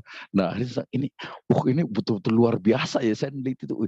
Peneliti begini emang ini yang dilakukan oleh orang-orang Eropa itu di beberapa suku-suku bukan tradisional, bukan terasing juga, suku-suku lain ya yang berbeda dengan mereka gitu. Ini termasuk juga mungkin yang dulu ada cerita katanya sampai menikah dengan kepala suku di Papua itu karena memang betul-betul ingin total. Nah ini juga yang menurut saya itu bukan Islamic paradigm, bukan paradigma epistemologi Islam. Ada juga beberapa teman yang mengatakan kalau umpamanya kita riset itu ya total, kalau perlu lepaskan dulu agama kita gitu kan. Naudzubillah gitu ya. Naudzubillah, tidak, saya prinsipnya tidak seperti itu, bahwa kebenaran itu tetap saja pasti dia dibimbing oleh wahyu. Hanya tadi ini wahyu atau interpretasi atau fikih atau pemahaman ya. Jadi kalau dia wahyunya itu benar dan risetnya, ini ingat bicara tentang riset itu kan kadang-kadang juga riset itu cari yang pendanaannya, cari yang bayar, atau kayak bukan ilmuwan yang memang objektif dengan sebenarnya gitu ya. Jadi ada beberapa seperti itu riset yang dibiayai gitu ya, sehingga ini menjadi hal yang menarik juga. Nah itu banyak terjadi gitu ya, sesuatu yang memang di luar nalar dan kayaknya nggak mungkin deh ya, termasuk sekarang juga gitu. Sekarang ketika sebenarnya medisin itu ya, jadi obat-obatan tradisional di Indonesia itu betul-betul bukan hanya pengobatannya, alamnya dan lain sebagainya itu sebagai terapi dari terkena virus COVID-19 ya. Itu saya juga kemarin komunikasi juga, tapi kemudian ya banyak pihak yang berkepentingan, banyak yang lain sebagainya, sehingga kemudian risetnya kemudian malah tidak digunakan. Saya juga ketemu dengan salah satu profesor dari teknologi pertanian di Universitas Sriwijaya. Beliau mengatakan, rahimahullah, beliau mengatakan bahwa riset terkait dengan teknologi pangan, ya pasca panen dan lain sebagainya, semuanya sudah dikuasai Indonesia, tetapi hanya terbatas pada riset, hanya ada di tulisan-tulisan saja, implementasinya itu ya kita katakan masih kurang. Sehingga kemudian ilmu yang ada di riset itu malah dipraktekkan sekarang itu di Vietnam, di Thailand ya, dan di beberapa wilayah yang lainnya. Ini berbicara tentang riset. Kalau lebih spesifik ke Islamic Studies tentu kita akan semakin banyak sekali. Oke, itu dokter kayaknya nih serius sekali nih. Oke, kita kayaknya kasih kesempatan lagi yang lain nih, mohon banyak. Ya, saya masih mengundang satu atau dua pertanyaan dari tatap maya Zoom ini, kalau ada yang bertanya, dan juga dari yang mengikuti melalui streaming Facebook, kalau ada pertanyaan silahkan. Sambil kalau tidak ada nanti saya ada bacakan ada pertanyaan yang dari ketikan. Ya silakan kalau ada yang mau open mic, ya terima kasih tadi dari Pak Munawir. Silakan Pak Fajri Dwiyama, silakan Pak Fajri. Ya, terima kasih. Maaf bisa didengarkan karena di sini hujan. Bisa didengarkan suara saya? Bisa. Silakan. Ya, terima kasih. Sangat menarik pembahasan kita mengenai penelitian interdisipliner ini. Yang saya pahami tentang penelitian ini, biasanya ketika kita ingin melakukan penelitian, kita butuh seseorang yang atau beberapa orang di mana untuk mendukung keilmuan-keilmuan di luar keilmuannya kita. Ya seperti itu yang mungkin pemahaman saya, kalau salah mungkin nanti bisa diluruskan terkait dengan penelitian interdisipliner ini. Yang menjadi pertanyaan saya, apakah memungkinkan untuk melakukan penelitian interdisipliner di mana penelitian ini hanya melibatkan satu orang saja, hanya satu orang peneliti? Ya seperti itu, apakah ini memungkinkan untuk dilakukan, ataukah memang kita butuh pakar-pakar yang lain untuk mendukung kita dalam penelitian interdisipliner ini? Terima kasih, Ustaz. Ya, silakan Pak Dr. Abdurrahman terkait dengan pertanyaan dari Saudara Fajri Dwiama bahwa apakah dalam sebuah penelitian kita justru memerlukan kepakaran yang lain ataukah seperti apa kondisinya? Silakan. Oke, terima kasih dokter. Luar biasa sekali pertanyaannya dari Fajri Dwiama. Ini yang menarik. Saya akan bicara dulu tentang fenomena di awal kita berkembangnya Scopus dan lain sebagainya.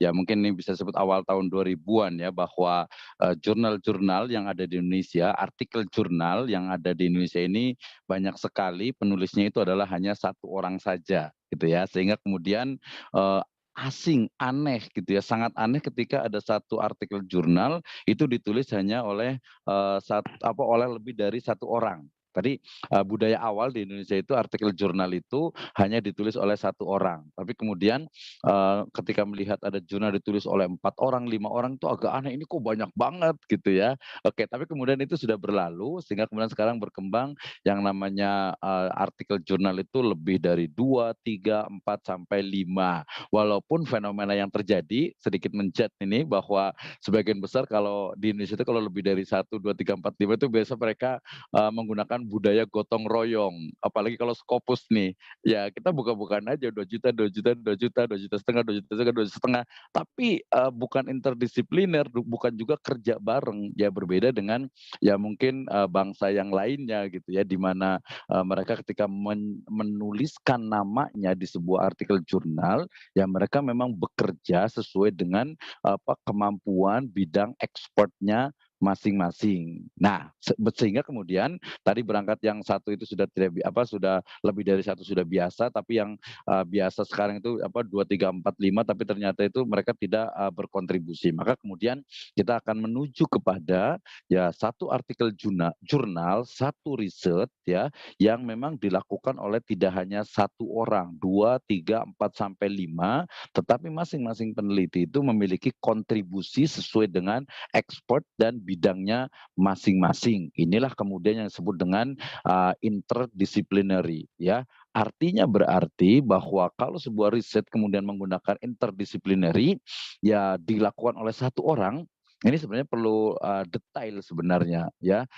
Kalau dikatakan bisa gitu ya, tetapi kemudian tidak sahih atau mungkin kurang valid ya, kurang valid karena apalagi dia tadi yang disebut dengan interdisipliner itu adalah menggunakan beberapa ilmu. Jadi kalau tadi inter itu sangat mungkin. Umpamanya saya seorang saya bidang makosiri syariah, tapi kemudian saya ingin melihat tentang SDGs umpamanya. Ya, sehingga kemudian saya akan memotret, menganalisis SDGs itu dengan makosiri syariah. Ya, atau mungkin saya ingin melihat manajemen dari sebuah lembaga pendidikan. Ya, manajemen lembaga pendidikan itu kan bukan bidang saya, tetapi saya memiliki ilmu untuk untuk menganalisis dengan kepakaran saya gitu umpamanya, walaupun saya masih perlu banyak belajar gitu ya. Nah itu sangat mungkin ya, tetapi kemudian kalau istilah dengan interdisipliner itu dengan begitu banyak ya tadi mungkin, tetapi tidak mungkin tetapi tidak elegan lah bahasanya itu. Kenapa? Karena dia seorang ahli matematika, umpamanya kemudian kok membahas tentang tentang Al-Quran dia sendiri saja. Ya kalau itu sebenarnya masih mungkin karena hanya satu kan, hanya satu bidang ilmu untuk menganalisis ilmu yang lainnya. Tapi kalau udah berarti satu bidang, satu objek penelitian kemudian dilihat dari beberapa ilmu yang berbeda.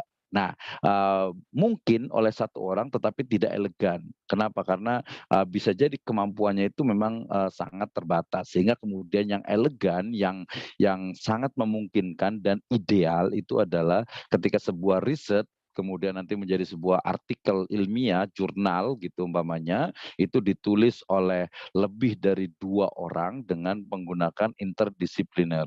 Nah ini sangat memungkinkan sekali. Contohnya ketika kemarin saya bicara tentang pembahasan tentang wakaf umpamanya. Ternyata kemudian dia menggunakan banyak sekali pendekatan untuk melihat wakaf itu. Jadi bukan hanya pendekatan sifatnya itu, kan kita ngomongin wakaf nih, ya bukan hanya pendekatannya itu hanya usul fikih, bukan hanya fikih muamalah gitu ya, tapi pendekatan untuk manajerialnya, kemudian sampai ke akuntansinya, kemudian sampai ke risk manajemennya, kemudian sampai juga ke untuk skala makroekonominya gitu ya. Belum lagi ke psikologi dan juga nanti dari sisi politiknya. Wah, ini ada politik ekonomi, sangat menarik sekali juga politik ekonomi syariah. Kenapa sih ya menjadi wakaf ini menjadi satu gerakan nasional gitu, tapi kok kurang ya, kurang gregetnya kurang, padahal di presiden sebelumnya juga sudah ada GRAS itu ya, gerakan untuk ekonomi syariah. Sekarang bahkan gerakan nasional untuk wakaf, tapi kok masih kurang. Wah, ini nggak bisa tuh hanya dijawab dengan fikih. Oh, ternyata Indonesia itu banyaknya mazhab Syafi'i, sehingga mazhab Syafi'i itu menolak untuk wakaf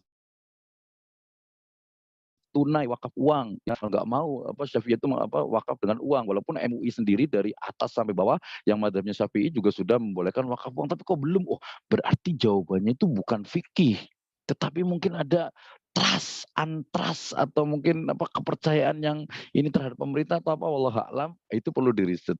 Jadi multinya itu ngomongin wakaf tapi menggunakan ilmu politik ekonomi. Saya kemarin pernah cerita juga bahwa kalau kita dengar kemarin saya diskusi dengan teman ahli biologi, oh ternyata biologi itu sekarang tuh berkembang, ada namanya biopolitik, ada namanya bioekonomi, ada namanya biobahari. Ya, ini kalau di Indonesia Timur itu kan biomarin, ya marin itu ya. Jadi bio kelautan dengan kekayaan dari lautnya luar biasa, itu ternyata satu kajian tersendiri. Nah ini kita bicara bahkan nanti bicara tentang biologi tapi pendekatannya Islamic Studies umpamanya. Ini yang disebut interest. Jadi intinya sebenarnya satu mungkin tetapi tidak elegan, itu saja jawaban saya. Terima kasih untuk Fajri Dwiyama. Masih ada lagi? Terima kasih atas seluruh respon Bapak, Ibu, Saudara-saudari, baik yang ada di Zoom meeting maupun di streaming Facebook. Kita berada di penghujung diskusi kita pada sesi kali ini. Mohon kesediaan sekali lagi Bapak Dr. Abdurrahman Misno untuk menyampaikan closing statement atau sebagai kata penutup dari diskusi kita. Silakan. Oke, terima kasih dokter.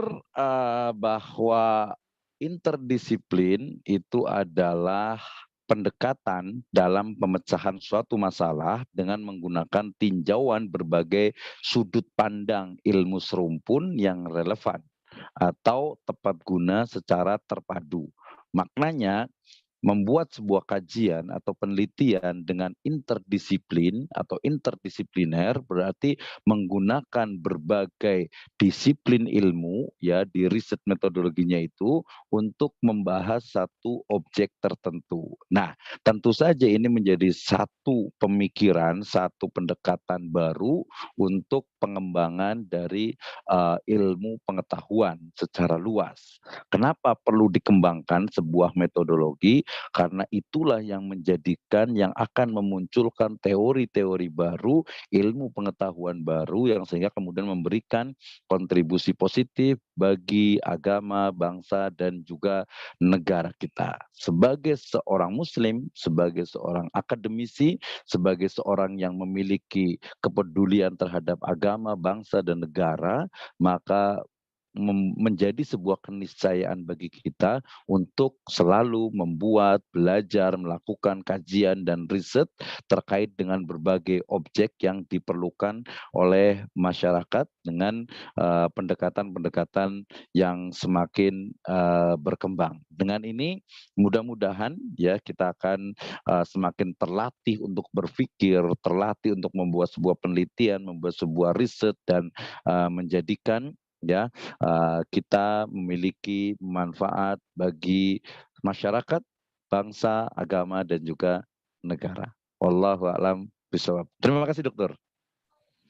Dengan berakhirnya kata penutup dari Bapak Dr. Abdurrahman Misno tadi, berakhir pula lah rangkaian diskusi kita untuk sesi pekan ini. Sekolah Riset Insan Akademis dilaksanakan tiap hari Selasa selama bulan Ramadan, itu sore hari, namun kita kembali jadwal yang lebih santai di pukul 19.30 waktu Indonesia Barat atau pukul 20.30 waktu Indonesia Tengah. Hanya saja ini mungkin terlalu malam kalau bagi kawan-kawan di Indonesia Timur. Namun demikian, insya Allah ini akan masih berlangsung terus sampai Juni yang akan datang. Kita paling tidak ada 16 sesi bersama-sama dengan kita semua. Mari kita menutup sesi kita malam hari ini dengan membaca hamdalah. Alhamdulillahirrabbilalamin. Mohon maaf atas segala kekurangan.